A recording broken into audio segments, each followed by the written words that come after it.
घर में एक पार्टी का प्रोग्राम रखा गया था। ढेर सारे मेहमान आए थे, नाच गा रहे थे, लेकिन परिवार के लोग, पिता और पत्नी अपनी बेटी को ऊपर कमरे में जमीन पर लेटाए हुए थे। फौरन पिता बाहर जाता है और बोलता है कि डीजे की आवाज थोड़ी और बढ़ा दो, क्योंकि जो बेटी की चीखने की आवाजें थी वो बाहर न जा सके। मेहमान थे और अंदर कमरे में पिता और पत्नी मिलकर और 2-3 लोग और मिलकर बेटी को 18 साल की बेटी को जमीन पर गिराकर उसके गले को दबाए हुए थे, उस पर चाकुओं से हमले कर रहे थे और कुछ ही देर के बाद बेटी को मौत के घाट उतार दिया जाता है। लेकिन सिर्फ हत्या नहीं की थी, बल्कि ये जो पार्टी का प्रोग्राम रखा गया था यह एक साथ तिराना प्लानिंग से रखा गया था। और फिर पिता अपनी पत्नी के साथ मिलकर अपनी ही बेटी के टुकड़े करता है और उन टुकड़ों को एक तंदूर में, जो तंदूर वाला बर्तन होता है, उसमें डालकर उनको पकाता है। जब तक पकाता है कि जब तक वो टुकड़े पकने के बाद राख नहीं बन जाते हैं, फिर बेटी की राख को नदी में बहा देता है। किसी को भी कानो कान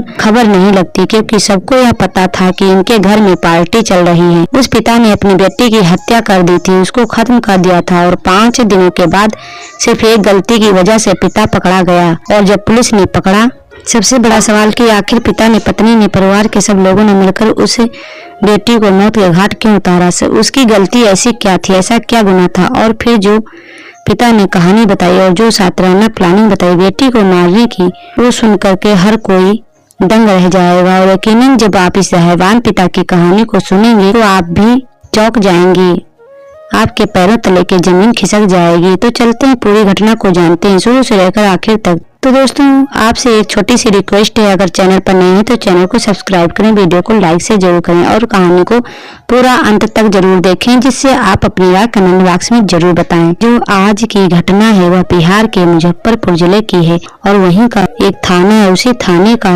एक गाँव पड़ता है, डुमकी गाँव। वही गाँव का रहने वाला मिथुन कुमार, जिसकी उम्र 24 साल होती है, जो वही गांव के ही पार्षद का बेटा होता है। इसका नाम नरेश पंडित था। पंडित के बेटे के साथ उनकी प्रेम कहानी की बातचीत चल रही थी, लेकिन 25 अप्रैल से मिथुन बड़ा परेशान चल रहा था। की परेशानी वजह यह थी कि मिथुन के 5 दिनों से अपनी प्रेमिका से कोई बात नहीं हुई थी। 5 दिन पहले से प्रेमिका का फोन बंद था और मिथुन पूरे गाँव में इधर उधर घूम रहा था। हर लोगों से पता कर रहा था कि आखिर उसकी जो प्रेमिका है उसको किसी ने देखा है।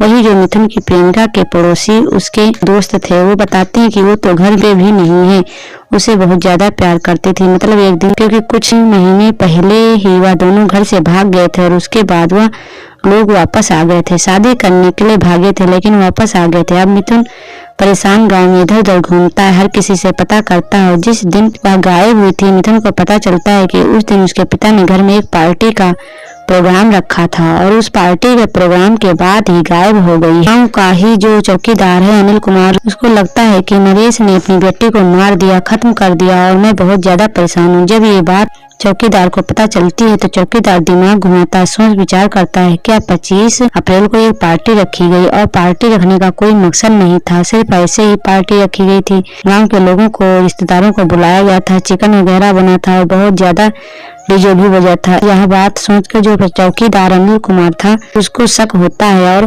फौरन थाने के इंचार्ज कोतवाल से बात करता है, सारी बात बताता है कि साहब 1 महीने पहले जो लड़की भागी थी, गायब हुई थी, उसके प्रेमी ने सब जगह ढूंढ लिया लेकिन कुछ पता नहीं चल रहा है। तो अंदाजा यह है कि अब कोतवाल साहब, यह बात आज से 1 महीने पहले की मार्च में खुद कोतवाल साहब ने पार्षद की बेटी को वापस लौटाया था और अब बेटी गायब है। तो फौरन जो कोतवाल साहब थे थाने से निकलते हैं, नरेश पंडित के घर पर पहुंच जाते हैं। नरेश पंडित से बोलते हैं कि आपकी जो बेटी है वो कहाँ पर है? पिता बोलता है कि वो तो रिश्तेदारी में गई हुई है, ऐसा करो अपनी बेटी को फोन करो, हमारी बात करवाओ।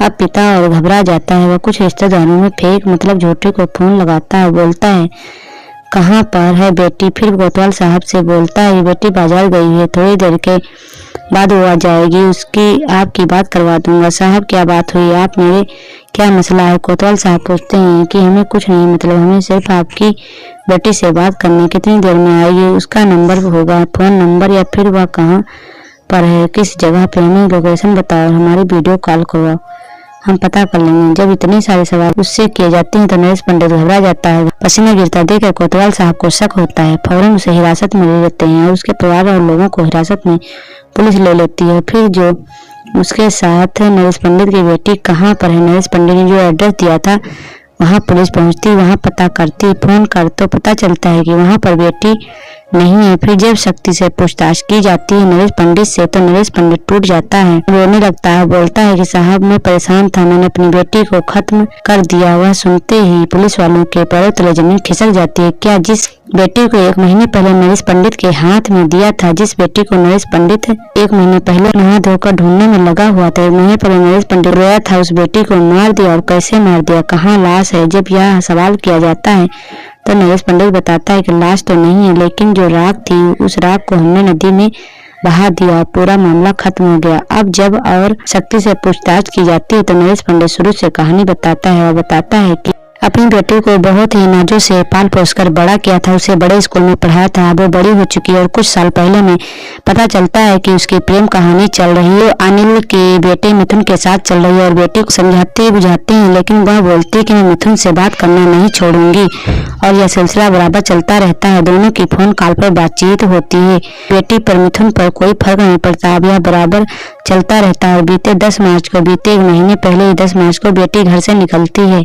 और मिथुन के साथ फरार हो जाती है, भाग जाती है। फिर हम आपके पास तमाम सिफारिशें देते हैं कि हमारी बेटी को ढूंढ लाओ। आखिर में हमारी बेटी को ढूंढ लिया और हमें सौंप दिया था। मैं अपनी बेटी को लेकर घर पर पहुंचा, अपनी बेटी को समझाया कि अब वो मिथुन से बातचीत ना करे, उसकी कास्ट अलग है, जात अलग है और हम दूसरी जात के हैं। घर वापस जाने के बाद भी मिथुन से रोजाना फोन कॉल पर बातचीत करती थी, मुझसे और मेरी पत्नी से बहस करने लगी थी। यह बात हमें बहुत बुरी लगती थी, हमारा दिल दुखता था और हम उसे रोजाना बातचीत करते हुए देखते थे। फिर इसी बीच मेरे दिमाग में प्लानिंग आती है कि फैसला करता हूँ कि अब इसे खत्म कर दूंगा और खत्म ऐसे करूंगा कि जैसे मैं पकड़ा ना जाऊं। और मैंने 4 दोस्तों को बुलाकर एक साथ प्लानिंग की और अपनी पत्नी के साथ बैठ करके हम एक प्रोग्राम बनाते हैं और एक प्रोग्राम रखते हैं। लोग पूछते हैं कि पार्टी किस बात की है तो बता देते हैं मैरिज एनिवर्सरी की पार्टी हम नहीं मना पाए थे और इसलिए हम मनाना चाहते हैं। गांव के लोगों को बुलाते हैं, रिश्तेदारों को बुलाते हैं। हमने प्लानिंग में सारी चीजें शामिल की थी। घर में जो पकवान बनते हैं उसकी खुशबू दूर दूर तक जाती है और जो डीजे बजता है उसे किसी के चीखने की आवाज बाहर नहीं जाती। बेटी नादान थी, मतलब बेटी अनजान थी। हम लोग बेटी को भी हम नए कपड़े पहनाते हैं, उससे अच्छे से बात करते हैं और पार्टी चल रही थी। 24 अप्रैल की रात तो उसी टाइम पर जब मैं कमरे में गया तो बेटी फोन पर बातचीत कर रही थी। मैं अंदर जाकर उसका फोन छीनता हूँ, उसको डांटता हूँ। बेटी चीखती चिल्लाती लेकिन आवाज कैसे बाहर जाती। मैं बाहर जाकर डीजे की आवाज और तेज कर देता हूँ, दोस्तों को ऊपर लेकर आता हूँ, मेरी पत्नी भी ऊपर आ जाती है और फिर हम बेटी को मारते हैं, अपने अंदर गुस्सा निकालते हैं।